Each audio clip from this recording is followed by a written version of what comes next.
সকলকে জানাই সবার প্রথমেই শুভ মহালয়া। আজকের দিনটা আমাদের বাঙালির জীবনে ভীষণই গুরুত্বপূর্ণ এবং ভালো লাগার একটি দিন। আজকের দিনে মায়ের আগমনী, মায়ের চক্ষুদান ভীষণ ইম্পর্টেন্ট একটা দিন আমাদের কাছে। আমরা সারা বছর এই মহালয়া, এই দুর্গা উৎসবের জন্য আমরা ওয়েট করে থাকি। তো যাই হোক, সকাল সকাল দেখো এই মহালয়ার লুকটা এটা আমার তোমাদের সাথে শেয়ার করছি। সকালবেলায় উঠে সোজা রেডি হয়ে একদম আমি মহালয়ার জন্য অপেক্ষা করছি। 4টে এখনো বাজেনি। তো যাই হোক, আমি অলমোস্ট আজকে রাত্রিটা সারারাতি জাগা। আমি রেডি হয়েছি, নিজেকে সুন্দর করে মানে সাজিয়ে তুলেছি মা আসার আনন্দে। তো এই হচ্ছে আমার লুক। এটা আমার আগের বছরের শাড়ি। আগের বছর না, মনে হয় তারও আগের বছর। আর আমি নিজেই নিজেকে সাজিয়ে তুলেছি। আর দেখবে সকাল সকাল সেজেগুজে মানে আগমনী শুনতে কার না ভালো লাগে। তো যাই হোক, আমি ভীষণ এক্সাইটেড।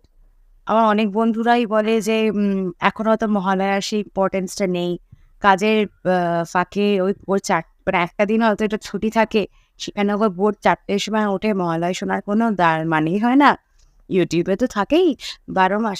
আমার কাছে যতই তুমি ইউটিউবে থাকো, যেখানেই থাকো, মহালয়ার দিন ভোর 4টেয় উঠে যে অ্যাম্বিয়েন্সটা হয়, আমার মনে হয় না তুমি ইউটিউবে সারা বছর শোনো, সারাদিন শোনো, তুমি সেই ফিলটা, সেই ফাইটটা পাবে। একান্তই আমার ব্যক্তিগত মতামত তোমাদের শেয়ার করছি। আমার কাছে এই মহালয়ার দিন ভোর 4টে, মানে যেটা আমার দাদু ঠাকুমার আমল থেকে চলে এসছে, ভোরবেলায় উঠে আমরা সব চা টা খেয়ে রেডি হয়ে বসি, সুপ্ত চিত্তে মহালয়া শুনি।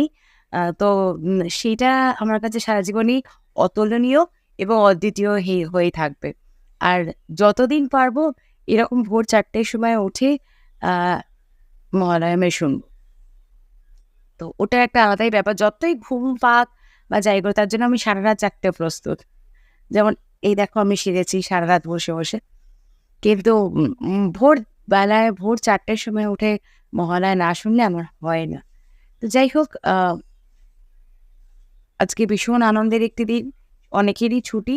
এবার একটা ছুটি যদিও খুব বাজেভাবে মার গেল। কেননা 2nd অক্টোবর আর মহালয়া দুদিনই ছুটি হয়ে থাকে। আর দুটোই একদিনে পড়ে গিয়ে একটা ছুটি লস। তো যাই হোক, সবকিছু লসের মধ্যেও প্রফিট একটাই, যে মা আসছেন। তো মা আসার আনন্দে আমরা সবাই ভীষণ আনন্দিত, আপ্লুত। আশা করি তোমরাও ভীষণ পজিটিভ। সারাদিন আমি কি করব মহালয়ার, সেটা তোমাদের সাথে সত্যি শেয়ার করতে চাই। ভালো লাগবে তোমাদেরকে দেখাতে পারলে।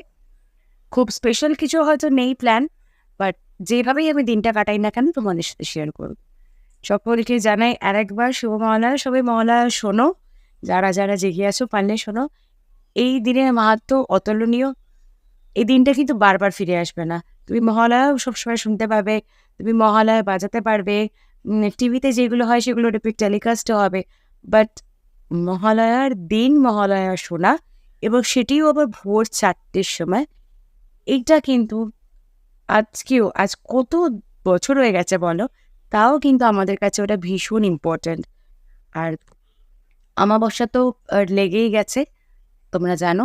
অনেকেই আজকে তর্পণে যাচ্ছ, গঙ্গার ঘাটে খুব ভিড় হবে। কিন্তু হ্যাঁ, সত্যিও আমার খুব ইচ্ছা আছে কখনো কোনো একদিন যাব। কেন ওই সময় ওই প্রকৃতির রূপটা দেখার জন্য আমি ভীষণ আগ্রহী হয়ে আছি। এই বছরও যাওয়ার ইচ্ছে ছিল, বাট মানে হয়ে ওঠে না। কেন যতই বলো, তুমি জানো আমি তো একজন টিচার, তো আমার স্কুল ছুটি, তো কি হয়েছে, আমার টিউশনসগুলো তো অন আছে। তো এতটা হয়তো হয়ে উঠবে না এবছর, বাট হ্যাঁ, নিশ্চয়ই কোনো এক বছর আমি যাব। তো একবার গঙ্গার ঘাটে গিয়ে তর্পণ করার খুব শখ আছে। তোমরা সবাই জানো আমার বাবা নেই। তো বাবার হয়ে, যাই হোক, আজকে সারাটা দিন কিভাবে কাটাবো, কি করব, তোমাদের সাথে শেয়ার করতে থাকবো। দেখতে থাকো কিন্তু।